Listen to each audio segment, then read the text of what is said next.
శ్రీమాతా శ్రీ మహారాజ్ఞి శ్రీమత్సింహాసనేశ్వరీ చిదగ్నికుండ సంభూత దేవ కార్య సముద్యత. మనకి లలితా సహస్రంలో ఫస్ట్లో స్టార్టింగ్లో 7-8 శ్లోకాల వరకు ఉన్నాయి కదా, 10 శ్లోకాల వరకు. ఈ 10 శ్లోకాలు కూడా ఈ బ్రహ్మ ముహూర్తంలో మీరు చదివితే పూర్తి ఒక ధ్యాన ప్రక్రియ, పూర్తి ధ్యాన ప్రక్రియ. మీకు కనీసం ఒక 20, మీకు తెలియకుండానే 20-25 మినిట్స్ ఈ ఒక్క నామం చదువుతూ దాన్ని అర్థం చేసుకుంటూ మనం మన బాడీ మీద అప్లై చేసుకుంటే ఉద్యద్భాను సహస్రాభా చతుర్బాహు సమన్విత, అమ్మవారు ఉదయిస్తున్న సూర్యుడు 1000 సూర్యుల యొక్క కాంతి ప్రకాశము ఎలా ఉందో ఆ ప్రకాశంతో ముందు ఒక చిదగ్ని కొండ నుంచి ఒక ప్రకాశం వచ్చింది. ఆ చిదగ్ని కొండ నుంచి ఒక ప్రకాశమే ముందు వచ్చింది.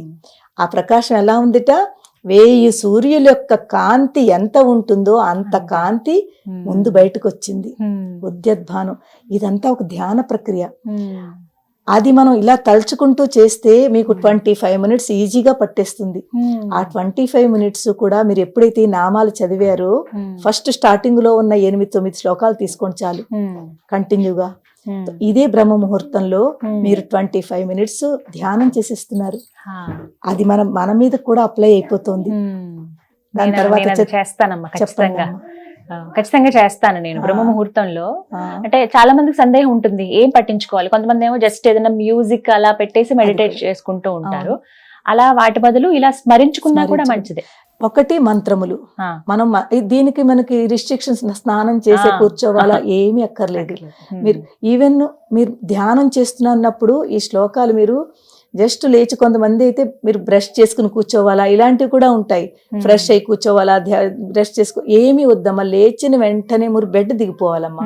అందరికంటే ముందు ఒక నియమం ఏంటంటే మీరు బెడ్ మీద కూర్చొని చెయ్యొద్దు. ఎందుకంటే ప్రతి దానికి ఒక్కొక్క పర్పస్ ఉంటుంది. మనం బెడ్రూమ్ లో బెడ్ మీద పడుకున్నాము అంటే అక్కడ మనం ఈ దైవనామంలో అది చేసుకుంటే ఆ ఎఫెక్ట్ ఉండదు. మనం దాని కిందకి ఏదో ఒకటి పరుచుకుని కూర్చుని పక్కనే జస్ట్ దూరం వెళ్ళక్కర్లేదు. లేచిన వాళ్ళు లేచినట్టుగా.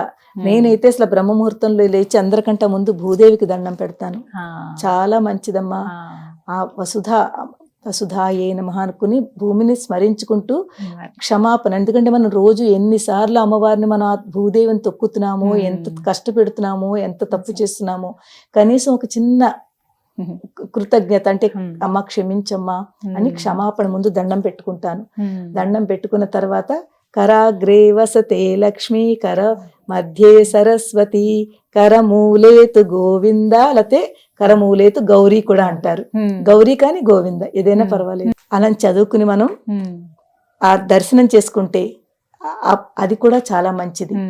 కొంతమంది ఇలా అనుకుని కళ్ళ మీద పెట్టుకుని ఎంత బాగుంటుందో అలా చేసుకుంటేను.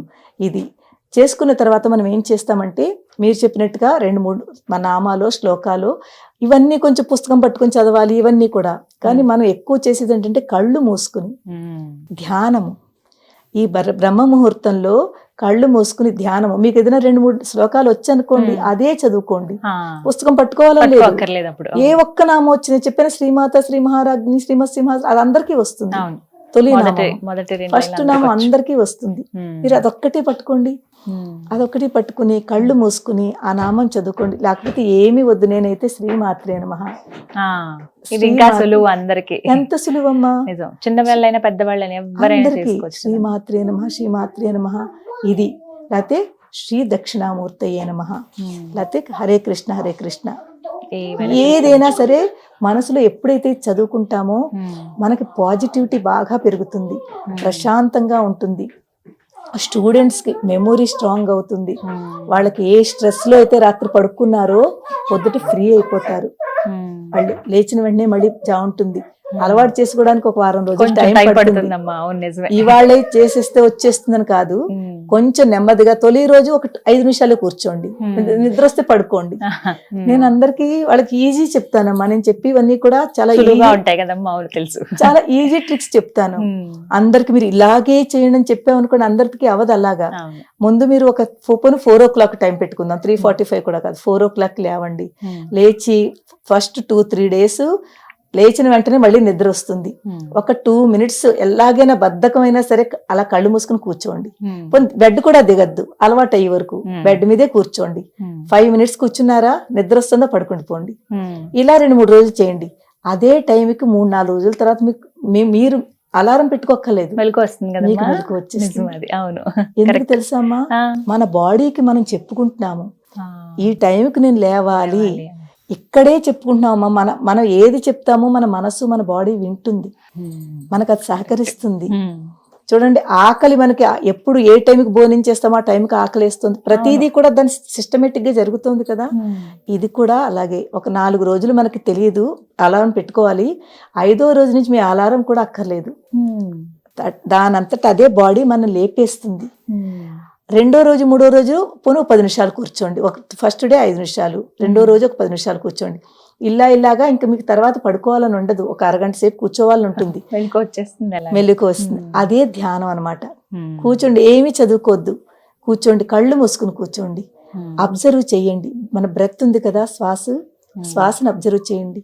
అమ్మవారి శ్వాస అమ్మా, పైనుంచి బయటికి లోపుతో తీసుకుంటున్నాం. ఇక్కడ ప్రాణం ఉంది అంటే అమ్మవారి ప్రాణశక్తి కదమ్మా. ఆ ప్రాణశక్తిని మీరు అబ్జర్వ్ చేయండి. మీ కళ్ళతో అక్కడ అమ్మవారు కనిపిస్తున్నట్టుగా భావించుకోండి. ఏమి చదువుకోపోయినాను, చదువుకుంటే ఏంటంటే ఒక మంత్ర రూపంలో అది ఆ వైబ్స్ లోపలికి వెళ్తాయి. బయట ఉన్న ఇక్కడ ఏంటుంటుంది, కాస్మిక్ ఎనర్జీ అంటాం దాన్ని. ఈ బయట ప్రకృతిలో ఉన్నది కాస్మిక్ ఎనర్జీ. తో ఈ కాస్మిక్ ఎనర్జీ ఎప్పుడైతే మనం ఎక్కడి నుంచి వస్తుంది తెలుసా, బ్రహ్మరంధ్రం నుంచి. కనెక్టివిటీ ఇక్కడే ఉందమ్మా. మన పూర్తి ఈ ఆత్మ పరమాత్మతో కలవాలి అంటే ఇక్కడి నుంచే కనెక్టివిటీ. ఈ కాస్మిక్ ఎనర్జీ కూడా ఈ మన బ్రహ్మరంధ్రం నుంచి మన శరీరంలోకి ఆ శక్తి వెళుతుంది. శక్తి వెళ్ళి మన శరీరాన్ని అంతని కూడా అది చాలా ఎనర్జెటిక్ గా ఉంచుతుంది. ఈ ఎనర్జీ ఎప్పుడైతే లోపలికి వెళ్ళిందో ఎనర్జీగా ఉంచుతుంది. బ్రహ్మ ముహూర్తంలో లేచిన వాళ్ళు రోజంతా ఎనర్జీగా ఉంటారమ్మా. కొన్నాళ్ళు తప్పకుండా మీరు కొన్ని రోజులు చేసి చూడండి, తర్వాత బోల్డ్ పనులు అవుతాయి. తప్పకుండా ప్రయత్నిస్తాను. నేను ఇప్పటికీ కొంచెం ఇస్తున్నాను, కానీ ఇంకా బ్రహ్మ ముహూర్తం అని ప్రత్యేకించి 4 గంటలు ఆ టైం పెట్టుకుని మీరు చెప్పిన విధంగా ఖచ్చితంగా పాటిస్తాను. మనం ఎర్లీ మార్నింగ్ గమ్ములు లేచామనుకోండి, ఎన్ని పనులు అయిపోతాయో. ఇది మాత్రం నిజమమ్మా. ఏంటి ఇంత టైం ఉంటుందా మార్నింగ్ అని అనిపిస్తుంది, ఆఫీస్కి వెళ్ళే వరకు కూడా. మనం చక్కగా చేసుకోవచ్చు, మన పనులన్నీ ఈజీగా చేసుకోవచ్చు. లేకపోతే మనం 9ంటికి 8ంటికి లేచామనుకోండి, ఎంత టైం మనకి వెళ్ళిపోయింది, అసలు మనం ఏం చెయ్యాలో టైంకి చేయలేకపోతున్నాం. హడావిడి, కంగారు, మళ్ళీ అందులోనే స్ట్రెస్, మళ్ళీ అందులోనే కోపతాపాలు, అందులోనే మళ్ళీ ఇవన్నీ. సో ఎర్లీ మార్నింగ్ మనం ఎర్లీగా లేస్తే, ఒకటి మనం ప్రకృతి నుంచి డైరెక్ట్ ఎనర్జీ తీసుకుంటున్నాము, ఆ శక్తులు మనకు వస్తున్నాయి. మనం ధ్యానం చేస్తున్నాం, కళ్ళు మూసుకుని 10 నిమిషాలు కూర్చుంటున్నాం.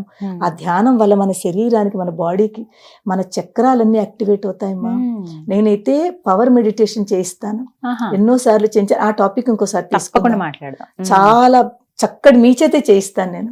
ఈ పవర్ మెడిటేషన్ 10 నిమిషాలు 12 నిమిషాలు చేద్దాము.